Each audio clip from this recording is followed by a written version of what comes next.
Irashaimase. Hello and welcome to Fitaurus Kitchen. I'm your host, Chef Fitaurus. It's time once again for Shoot 'em Up Saturday, and on the menu this Saturday we've got one of my favorite Super NES shoot 'em ups, UN Squadron from Capcom, or as it was known in Japan, Area 88. So UN Squadron originally came out in arcades back in 1989, and the Super NES port came out in 1991. It definitely has a lot of really fun and innovative features that have kept me going and coming back to it time and time again over the years. So, what kind of taste will this gem of a shoot 'em up go and have? Let's get cooking and find out. The fighting in this area is ferocious.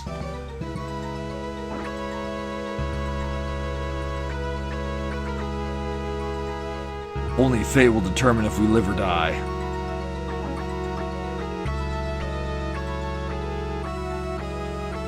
Only a madman would take on this mission. Lucky they found me!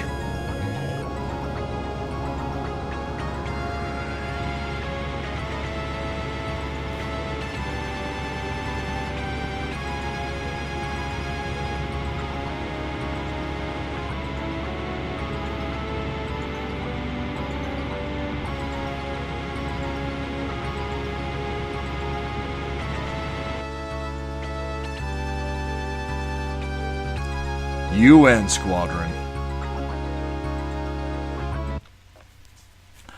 Alright, we're just going to go ahead and jump right into the game. So first off, we get to go and select one of three pilots, Sheen, Mickey, and Greg. So they've each got their own advantages, but we're going to go ahead and pick Sheen for a couple reasons. Largely because he's the main character of the source manga for UN Squadron, or Area 88. But also because I like his ability, which is his shots go and level up twice as fast as the other two pilots. So we have the advantage of going and becoming more powerful just at a base level faster this way. So we have an option of being able to go and pick between 6 planes if we had the money for them. At the start we only have just the one plane, the F-8E Crusader. So we're going to go ahead and pick that, and then once you go and pick your plane, you have the ability to go and pick special weapons for it. Each plane goes and has a different loadout, up to and including the best plane, the Ifrit, which can go and select every weapon, although that does get pretty pricey. For this mission, I'm not going to go and worry about grabbing any secondary weapons, though. We're going to go and jump right into it. So here we are in the Stage 1, the Frontline base, or as it's known in the arcade, the oil field. So if you go and destroy sets of orange enemies, they go and drop little power capsules, that wasn't very smooth of me, that you can go and pick up to go and level up your main Vulcan cannon. And depending on the number, or the character that you're going and playing as, will depend on the number of power-ups you need to go and pick up to actually level up your cannon. With Sheen, it's just 2 for the first level, whereas I believe it's 4 for both Mickey and Greg, so we actually are significantly more powerful earlier with Sheen than we would be with the other two pilots. So other things to go and note, there's a life bar system in this one rather than a one hit you're dead kind of system or anything like that. But it's a little bit unique in that if you go and get hit, there's still a period of time immediately after getting hit that if you get hit again, you're dead.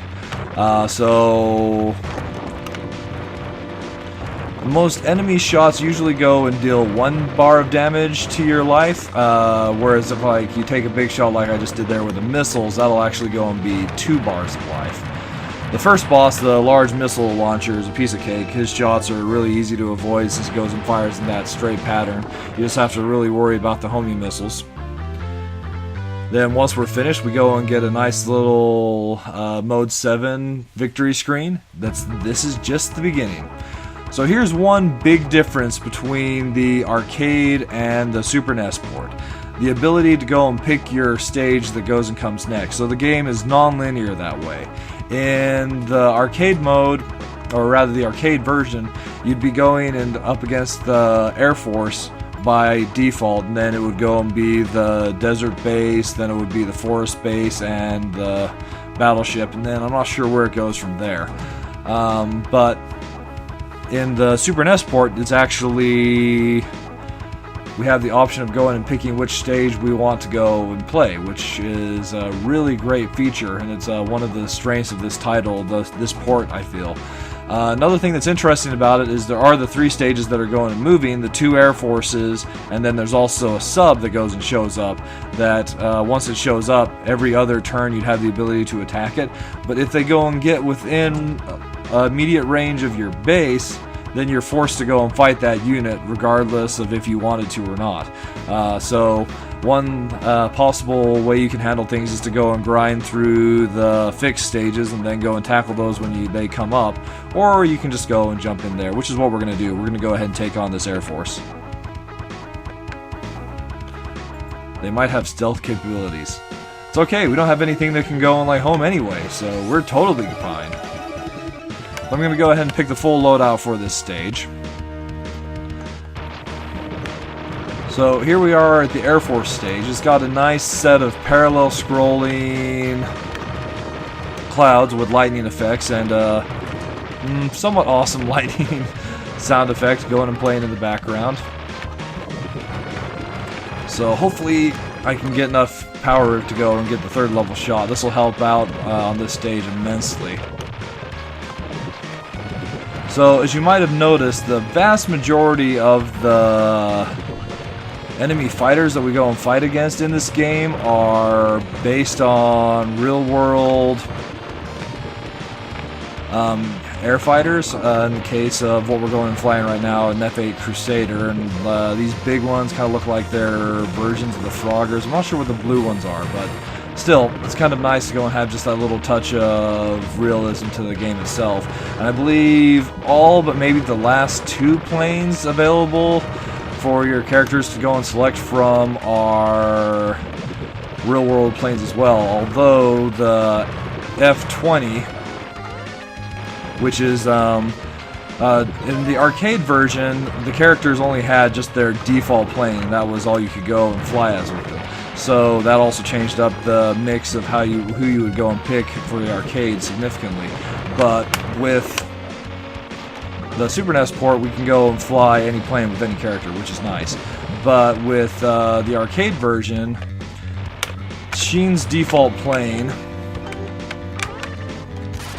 was the F-20 Tiger Shark, which is interesting to go and note in aviation history, because it was actually only ever a prototype. There were only 3 ever produced. It's based off of the F5 Tiger II, though, so those were definitely quite popular and well used throughout the course of the history of air warfare. Alright, that's stage 2, our stealth bomber boss taken down. So you do go and get bonuses, or rather maybe cash back for any special weapons that you don't end up going and using. But since I went and used my entire selection, well, you guys chose the wrong team.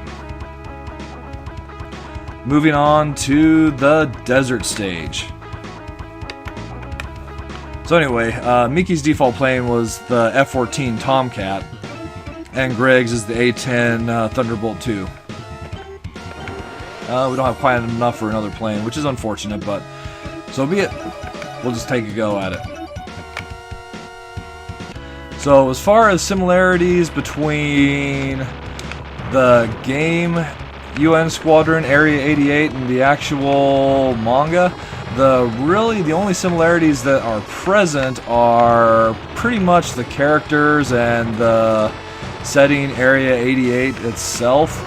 Whereas in the case of basically in the game we're going and fighting a terrorist force called Project 4, but in the original manga, the pilots of Area 88 are mercenaries hired by like the Arslan Kingdom or something like that to go and fight for them in civil war against rebel forces, as it were. So nothing quite so upstanding as going and defeating a group of terrorists. Perfect example of what I was going and talking about there, going and getting shot too quickly together. Another quick note about stages I can select. There's also those green transports, which go and yield you a quick 20,000 cash for going and taking them out. It's useful if you just want to go and grind for money rather than going taking on these early stages.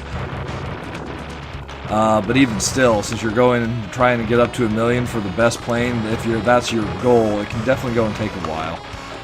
Really, if I'm not going for that, the A-10 is definitely one of my favorite planes to go and play in this game, and really one of my favorite aircraft in general. You know, there's something satisfying about going and having a fighter that's just solely based around Gatling cannon.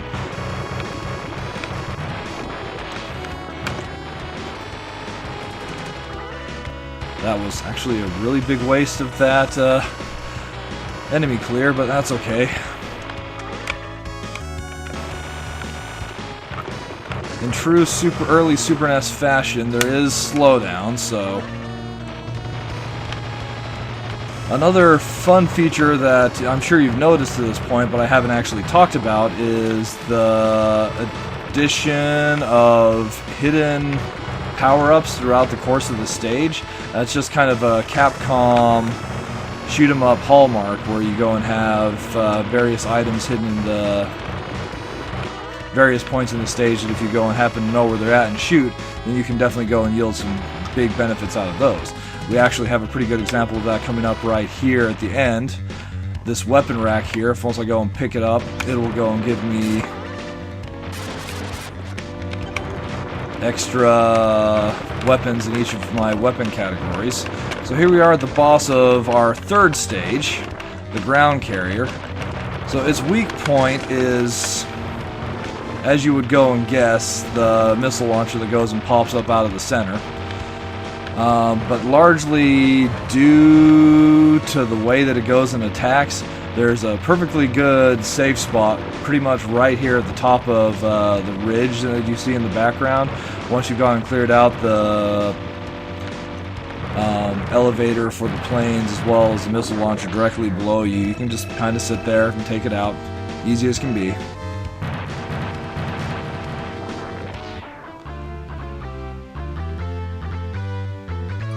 So long, enjoy your desert graves. So, these phrases are generic, and regardless of which character you go and pick, they go and still say them. They really don't go and fit the character sheen very much, but I guess that's just the way that things go. Alright, well, I think I'm going to go and just about call it good for this episode of Shoot 'em Up Saturday.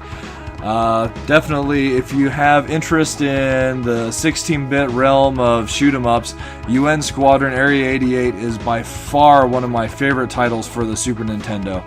And although it might just go and be one that doesn't have universal appreciation, it's still one that I go and have a lot of fun with, and I recommend that you go and check it out if you go and like what you've gone and seen.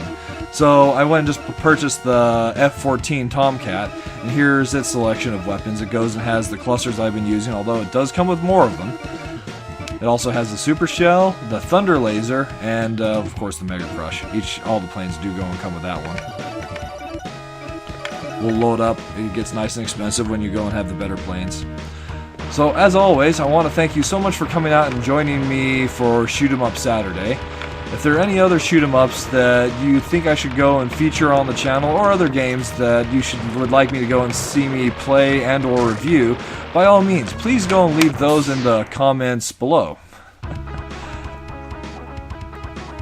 And with that, I want to go and thank you so much for coming out and joining me today, and I hope to go and see you again next week.